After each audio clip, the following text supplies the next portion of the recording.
तो आ गए 9वीं के बालक पढ़ने। चलिए पढ़ाई स्टार्ट करते हैं। पिछली वीडियोस में हमने पढ़ा था प्रश्न नंबर 1 से लेके 20 तक। ठीक है, आज की वीडियो हम करने वाले हैं 21 से 40 तक, अगले 20 प्रश्न। ठीक है, ये हम जो वीडियोस में पढ़ रहे हैं वह है हिंदी गद्य साहित्य पर आधारित प्रश्न। ठीक है, प्रश्न नंबर 21 से स्टार्ट करते हैं। आर्य समाज के प्रणेता कौन हैं? उत्तर, आर्य समाज के प्रणेता स्वामी दयानंद सरस्वती हैं। प्रश्न नंबर 22, आधुनिक युग का विकास कब से माना जाता है? इसका उत्तर है, आधुनिक युग का विकास भारतेंदु युग से माना जाता है। प्रश्न नंबर 23, आधुनिक हिंदी गद्य का जनक किसे कहते हैं? This is very very important प्रश्न। ठीक है, इस पर ध्यान देंगे। भारतेंदु हरिश्चंद्र को आधुनिक हिंदी गद्य का जनक माना जाता है।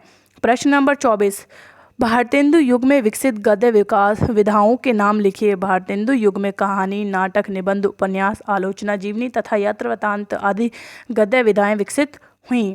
प्रश्न नंबर 25, भारतेंदु युग में निबंध मुख्यतः किन विषयों पर लिखे गए? इसका उत्तर है, भारतेंदु युग में निबंध मुख्यतः राजनीति, समाज सुधार, आर्थिक दुर्दशा तथा अतीत के गौरव आदि विषयों पर लिखे गए। प्रश्न नंबर 26 पे आ गए हैं। भारतेंदु युग के प्रमुख 4 जीवनी लेखकों तथा रचनाओं के नाम लिखिए। एक तरफ इसमें लेखक दिए गए हैं और दूसरी तरफ इसमें रचना दी गई है। तो चलिए पढ़ते हैं लेखक। प्रताप नारायण मिश्र, इनकी जो रचना है वह है आर्य चरितामृत, और है बाल मुकुंद गुप्त, इनकी है हरिदास गुमानी। ठीक है, और राधा कृष्ण दास, इनकी है आर्य चरितमृत। बप्पा रावल, ठीक है, और देवी प्रसाद मुनिसिफ, ठीक है, इनकी है उदय सिंह महाराज। प्रश्न नंबर 27 है, भारतेंदु हरिश्चंद्र के 2 प्रमुख निबंधों के नाम लिखिए। निबंध कुछ इस प्रकार से हैं। पहला, एक अद्भुत अपूर्व स्वप्न। दूसरा, 5 पैगंबर। प्रश्न नंबर 28, आधुनिक हिंदी गद्य के क्षेत्र में बृहत्त्रयी के किन लेखकों की गणना की जाती है? इसमें है भारतेंदु हरिश्चंद्र, बालकृष्ण भट्ट और प्रताप नारायण मिश्र। प्रश्न नंबर 29 पे आ गए हैं। भारतेंदु युग के प्रमुख गद्यकारों के नाम लिखिए। प्रमुख गद्यकार हैं श्रीनिवास दास, राधा कृष्ण दास, कार्तिक प्रसाद खत्री, बालकृष्ण भट्ट, प्रताप नारायण मिश्र, राधाचरण गोस्वामी, बद्रीनारायण चौधरी, प्रेमघन तथा भारतेंदु हरिश्चंद्र जी आदि। ठीक है, प्रश्न नंबर 30 पर आ गए हैं। भारतेंदु युग की भाषिक संरचना कैसी थी? भारतेंदु युग की भाषा शैली अत्यंत परिपक्व थी। तत्सम शब्दों, प्रचलित विदेशी शब्दों, लोकोक्तियों और मुहावरों के यथास्थान प्रयोग से भाषा में सजीवता और सरसता का समावेश हो गया था। ठीक है, अब हम पढ़ेंगे प्रश्न नंबर 31, भारतेंदु युग की प्रमुख विशेषताओं का वर्णन कीजिए। भारतेंदु युग की प्रमुख विशेषताएं निम्न हैं। पहली, हिंदी गद्य के स्वरूप का निर्धारण। दूसरी, अनेक गद्य विधाओं का विकास।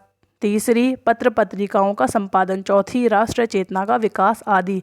प्रश्न नंबर 32, भारतेंदु युग को अन्य किस नाम से जाना जाता है?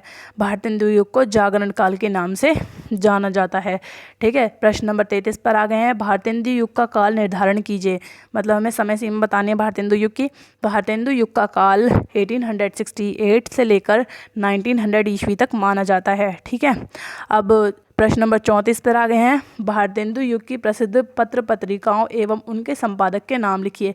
इधर पत्रिका के नाम दिए गए हैं, इधर संपादक के नाम दिए गए हैं। ठीक है, भारतेंदु जो है वो है राधाचरण गोस्वामी, और ब्राह्मण जो है वह प्रताप नारायण मिश्र, हिंदी प्रदीप बालकृष्ण भट्ट, और हरिश्चंद्र मैगजीन है भारतेंदु हरिश्चंद्र की। प्रश्न नंबर 35, गद्यकार प्रताप नारायण मिश्र के प्रमुख निबंधों के नाम लिखिए। ठीक है, पहला तो देखिए, इसमें हमने पहले प्रश्न में ही पढ़ा था, उनका जो एक प्रसिद्ध निबंध है वह है बात, वो आपके पाठ्यक्रम में भी है, और कुछ और अन्य निबंध भी दिए गए हैं। प्रमुख निबंध हैं आप, बात, दांत, मनोयोग, भौं। ठीक है, अब पढ़ते हैं हम 36 प्रश्न। ठीक है, भारतेंदु युग के प्रमुख निबंधकार बालकृष्ण भट्ट के प्रमुख निबंधों के नाम लिखिए। प्रमुख निबंध हैं बाल विवाह, चंद्रोदय, राजा और प्रजा, महिला स्वातंत्र्य है आदि। ठीक है, हम पढ़ते हैं प्रश्न नंबर 37, भारतेंदु के पश्चात हिंदी गद्य को नवीन आयाम प्रदान करने वाले व्यक्तित्व का नाम लिखिए। इसमें और इस प्रश्न को अलग अलग किस प्रकार से पढ़ा जा सकता है वो अलग अलग इसमें दिया गया है अथवा करके। ठीक है, इसका जो उत्तर है वह है आचार्य महावीर प्रसाद द्विवेदी। ठीक है, प्रश्न नंबर 38 पे आ गए हैं। द्विवेदी युग का नाम किस आधार पर रखा गया? साहित्य मनीषी आचार्य महावीर प्रसाद द्विवेदी के स्तुत्य कार्यों ने हिंदी गद्य को नई दिशा व दशा प्रदान की, इसलिए यह युग द्विवेदी युग के नाम से जाना जाता है। प्रश्न नंबर 39 पर आ गए हैं। द्विवेदी युग का काल निर्धारण कीजिए। वर्ष 1900 से लेकर 1922 तक का समय हिंदी साहित्य के इतिहास में द्विवेदी युग के नाम से प्रसिद्ध है। ठीक है, अब हम आ गए हैं वीडियो के आखिरी प्रश्न पर और प्रश्न नंबर 40 पर। प्रश्न नंबर 40 देख लेते हैं। हिंदी साहित्य का प्रचार प्रसार करने वाली 2 प्रमुख संस्थाओं के नाम लिखिए। ठीक है, संस्थाएं नागरी प्रचारणी सभा, ठीक है, ये काशी में स्थित है। और प्रश्न 2 पे है हिंदी साहित्य सम्मेलन, यह इलाहाबाद में स्थित है। इन्होंने हिंदी साहित्य के प्रचार प्रसार में अग्रणी भूमिका निर्वाहन की। ठीक है, ये थे हमारे आज के 20 प्रश्न। बहुत महत्वपूर्ण प्रश्न हैं, इनको आप ध्यान से पढ़ें और इसको आप रिवीजन के तौर पर भी ले सकते हैं। अगले प्रश्न जब हम करेंगे वो अगली वीडियो में करेंगे। और तब तक के लिए जय श्री राम, भारत माता की जय। मिलते हैं आपको अगली वीडियो में। चैनल को सब्सक्राइब कर देना, ठीक है, वीडियो को लाइक करना, अपने दोस्तों के साथ शेयर करना।